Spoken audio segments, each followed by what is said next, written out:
Following my wife to work led me to something I wish I'd never seen.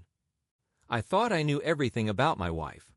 We've been married for 10 years, built a life together, shared every bank account, every secret, or so I believed. But last week I learned something that made me question our entire marriage. It started when I got a call from a real estate agent. He said, "Congratulations on your new property purchase." Only, I hadn't bought anything. When I told him he must be mistaken, he read out the buyer's name. It was my wife's. Now don't get me wrong. Buying a house isn't exactly a crime, but she had never even mentioned it to me. Not a word, and it wasn't just any house. The property was fully paid in cash. $420,000. We don't have that kind of money lying around.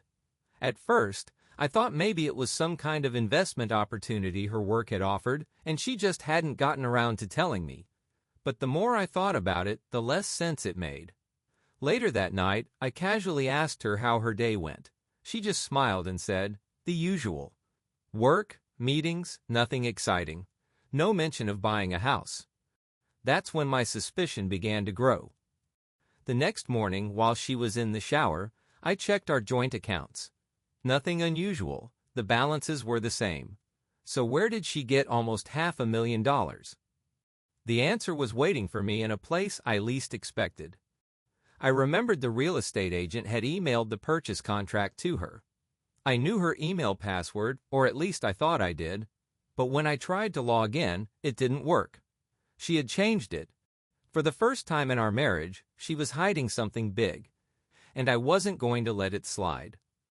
I called the real estate agent back, pretending to be her assistant to get more details. He didn't suspect a thing. He told me the house was located about 30 minutes away in a quiet neighborhood. And here's the part that sent shivers down my spine. She seemed very excited to have a place just for herself and her partner. Her partner. He must have meant me, right? But the way he said it, casual, assuming, made my stomach drop. I decided to see this place with my own eyes. When I pulled up to the address, the house looked brand new. Curtains drawn. A sleek black car in the driveway. Not ours. And then, through the window, I saw something that made my heart race so fast I could barely breathe. I didn't sleep that night. Every time I closed my eyes, I saw that man walking out of the house. Her house. Or maybe I should say their house. The next morning, I decided to test her. Over breakfast, I casually asked, "Anything exciting happening at work this week?" She didn't look up from her phone. Just the usual. But her usual suddenly involved keeping her phone face down, screen locked, and never out of arm's reach. She used to leave it charging in the kitchen. Now it was glued to her hand like a lifeline. At lunch, I drove back to that house. It was in one of those neighborhoods where every lawn looks perfect, and the neighbors don't ask questions. No car in the driveway, blinds pulled tight. But something in my gut told me there was more inside than empty rooms. That evening she came home smiling, genuinely smiling. It was the first time I'd seen her do that in weeks. But it wasn't for me. As we ate dinner, her phone lit up on the table. A single message preview popped up, "Can't wait to see you again. Same time tomorrow?" She snatched the phone before I could even blink. That night, I lay in bed pretending to sleep while she typed quietly beside me. The faint glow of her screen reflected in the mirror across the room. I watched her smile at something she read. That smile wasn't mine anymore. The next day, I called in sick to work and parked 2 blocks away from her office. At 5:15 p.m., she walked out, not alone. The man from the house was right beside her. They didn't touch, but they walked close enough that their arms almost brushed. He opened his car door for her. She laughed at something he said. Then they drove away together. Straight back to that house. My chest felt like it was collapsing. I couldn't decide if I wanted to scream, cry, or follow them inside and burn the place to the ground. Instead, I just sat there, gripping the steering wheel until my knuckles turned white, and made myself a silent promise. I would get proof. I would know everything. The following morning, my plan was already set. I waited until she left for work, then drove straight to that house. The blinds were still closed. I circled the block twice, checking for cameras. Nothing. But on my third pass, I noticed something. A black SUV parked 2 streets over. It wasn't there yesterday. Something told me it wasn't a coincidence. I parked a few cars down and waited. Minutes felt like hours. Then the door opened. It wasn't the man this time, it was her. Wearing clothes I'd never seen before. A soft cream sweater and tight jeans. Not her office attire. She locked the door behind her, glanced around like she was checking for witnesses, and walked toward that SUV. A man I didn't recognize was behind the wheel. He smiled as she got in. They drove off. I tailed them as discreetly as I could. They ended up in a small cafe downtown, the kind of place you'd miss if you blinked. From my car, I could see them through the window. They weren't holding hands. They weren't kissing. But the way she leaned in, the way she looked at him, it was intimate. Like they'd known each other for years. Half an hour later, they left. Instead of going back to her office, they went to a storage unit facility. That's when my heart started pounding. She had a key. The two of them disappeared inside one of the units for almost an hour.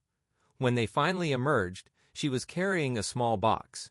He took it from her, placed it carefully in the trunk of the SUV, and kissed her on the cheek.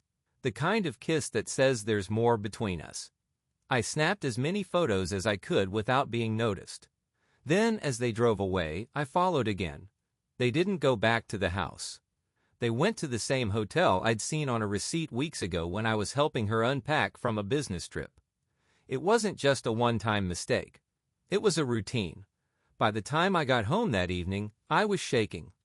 Not just from anger, but from the certainty that I wasn't even close to knowing the whole truth.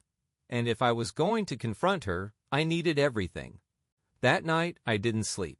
Every time I closed my eyes, I saw that man's face, the storage unit, the hotel. By morning, I'd made my decision. Tonight, I'd catch her in the act. No more guessing. No more photos from a distance. I called my friend Mark, who's done private security work. Told him I needed a small camera kit, something discreet. He didn't ask many questions, just said, "I'll drop it off in an hour." By midday, I'd hidden 2 cameras in my car, ready to roll at a second's notice. I also planted a tiny audio recorder in the lining of her handbag while she was in the shower. It was risky, but I couldn't keep living in the dark.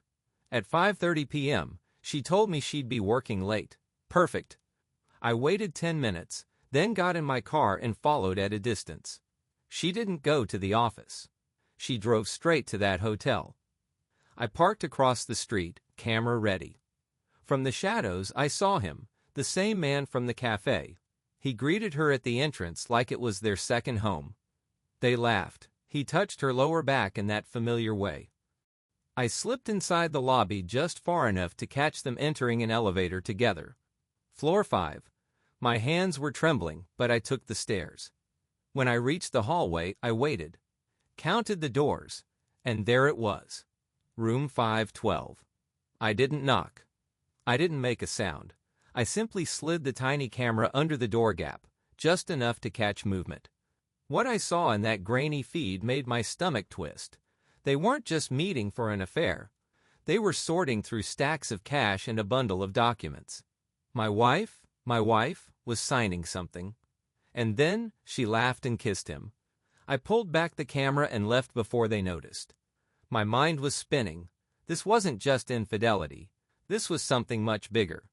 By the time she got home at midnight, I was sitting in the dark at the kitchen table, my laptop open, the footage queued up. She froze when she saw me. Her smile died instantly. I turned the screen toward her and pressed play. Silence. Then she whispered, "It's not what it looks like." But this time, I knew she was lying about far more than just cheating. I didn't move, didn't raise my voice. Just let the silence crush her while the video played on loop. Her hands trembled. She reached for the laptop. I closed it before she could touch it. "Tell me everything, right now." My voice was low, but my pulse was hammering.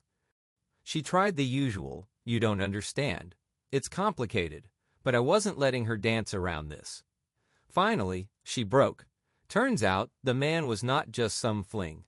His name was Victor. He was her ex from years ago, the one I thought she'd cut ties with forever. They'd been running a cash scam for months, funneling money through his consulting business to hide from his investors. And my wife? She was the front. The fake contracts were all in her name. If the police ever got involved, she'd take the fall. I stared at her, trying to process how the woman I married had gotten herself into this, and dragged me into it without me even knowing. Then she made her biggest mistake. She asked me to help cover it up. That's when something inside me snapped. I stood up, grabbed my coat, and said only one thing. If you thought betrayal was bad, wait until you see what comes next. Over the next 2 days, I played the role of the understanding husband. I told her I needed time to think, that maybe we could fix this. Meanwhile, I was copying every file from her laptop, every bank statement, every text message between her and Victor. On the third night, when she went to work late again, I made my move. I drove straight to the police station and handed everything over. Not just the affair. The fraud. The money laundering. The detective looked at me for a long moment and said, "You just saved yourself years in prison." That night when she came home, 2 squad cars were waiting outside. I watched from across the street as they read her rights, Victor's name spilling out of her mouth as she realized exactly who had set the trap. She looked for me in the crowd, and when our eyes met, I didn't say a word. Just turned and walked away. It's been 6 months now. She's facing trial. Victor's already in custody. And me? I'm free. But here's the thing. If she had just been honest from the start, maybe, just maybe, I would have listened. Now, all I hear is the sound of that hotel door closing, forever. Would you be able to forgive her or not? Please share your opinion in the comments. If you like my content, subscribe to the channel and like it. It will help our team to grow.